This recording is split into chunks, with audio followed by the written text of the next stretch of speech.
work. I am a cartoonist, graphic novelist, comic book artist. These are my graphic novels.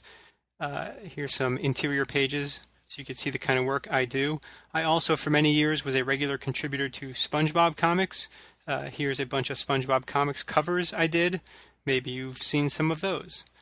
The thing I want to talk about today is using art to tell stories, comic storytelling.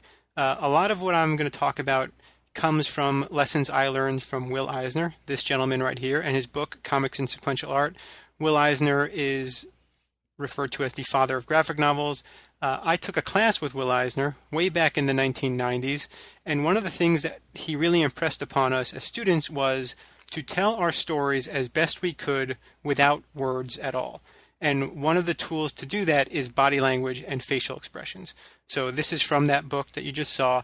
And on the right side, you can see how he uses different body postures to change the meaning of the simple phrase, "I'm sorry." And that's sort of what we're going to explore in this little session here. The basic nugget is whether you're drawing cartoony figures like SpongeBob stuff, or you're drawing traditional, quote-unquote, superhero-y kind of comics, or even stick figures. You want to communicate as clearly as possible with body language and facial expression, and let that do the heavy lifting in storytelling. So the first exercise is going to be a take on the "I'm sorry" business. In this case, I'm going to use just the word "hey" and show you 3 plays on "hey." So this first one is a very enthusiastic, "Hey, we won the game, nice to see you, welcome home," any of the nice positive, affirmative, joyous "hey."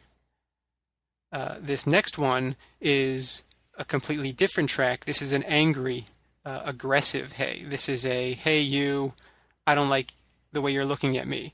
Hey you, get off my lawn. Hey you, why'd you draw my ear wrong that first time?" So this is, again, same word, different body language and expression, changing the tone of that word. And this last one, once again, is going to switch up the tone and reading of the word "hey." This is a "Hey, whoa, settle down, everybody. What's the big fuss?" So the font hasn't changed, the balloon shape hasn't changed, which are ways to do it, but the drawing influences and speaks to the word. So now let's apply that to actual storytelling and letting the art tell the story. I've put together this simple script that we're going to play off of for the rest of this little demo. Panel 1, Sandy enters a small cafe late to meet James, who's already seated at a table with a sandwich on a plate. Sandy: "James, I'm Sandy. Have you been waiting long?" James: "Well, I did order some food." Panel 2, James holds up the sandwich, offering it to Sandy. James: "Want a bite?" Sandy: "No thanks." Panel 3, close on Sandy's reaction with James in the background. James: "Okay, your loss." Sandy: "This guy." Or "This guy." So this is going to be the exercise. I've laid the panels out with balloons, and now I'm going to draw 2 different takes using different body language. So in this first panel, Sandy is entering and she is looking at her phone. She's not even looking up at James as she addresses him. It's a very specific kind of behavior. While James is sort of sheepishly smiling, trying to make the best of the situation, slightly sort of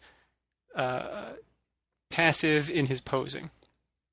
Now in this second panel, James is sincerely doing what he can to keep the positive attitude. He's smiling, but his eyes are a little sort of crinkly, and he's offering up the hot dog. "Do you want a bite?" And Sandy can't help, based on his sincerity, start to thaw a bit in her behavior. She hands to her chest like, "Oh." And in this last image, I started with one concept, which was going to be Sandy sort of being won over by his sort of sheepish charms. But instead, I realized I had a different idea, and this was on the fly, where I had James just toss that hot dog over his shoulder, forget it, and be a bit irreverent and silly, and then I have Sandy sort of being really sort of tickled by him and being won over by his goofy behavior. I don't think that works in real life, but fun to draw. Now in this next one, I'm putting Sandy in a different position. I'm making her very concerned, worried she's late. Her body language is speaking to that. And James, meanwhile, is a bit of a jerk. He's checking his watch. He's being snide about it, his eyes, his posture, his mouth. Now Sandy, in response to the offer for the hot dog, is not being won over. In fact, she's still not into it, because look at the look on James's face. Nothing about him is welcoming or open or anything. And then in this last shot, James really just takes it to the limit by shoveling the hot dog into his mouth. A true boor, B-O-O-R. And there you go, 2 different takes using body language to tell the same story in 2 different ways, making it a different story.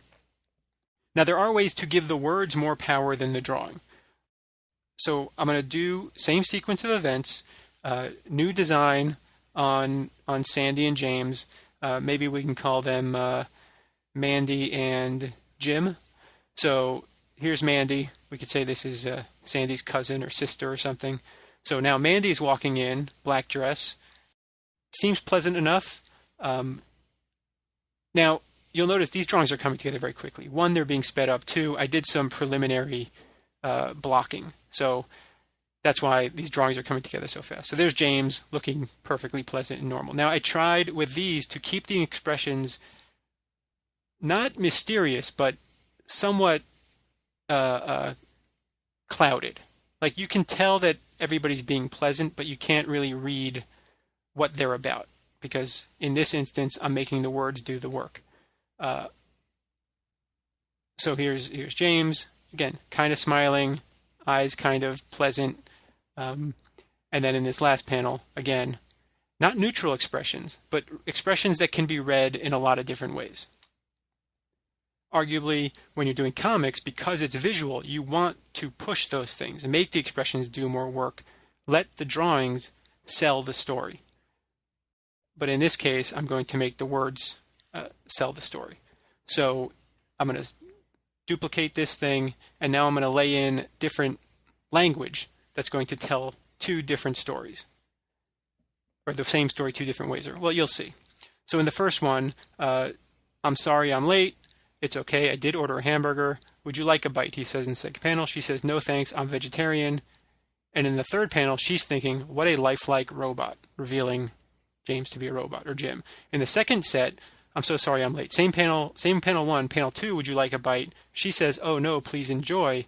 And then her thought balloon in the last panel says, it will make my vampire's bite all the more delicious, revealing her to be a vampire. Now, none of this stuff is in the art. So it's not maximizing the value of comics. So to maximize the value of comics, you want the art and the words to work together, A.K.A. comics storytelling. So here, I'm going to show you a way to do that.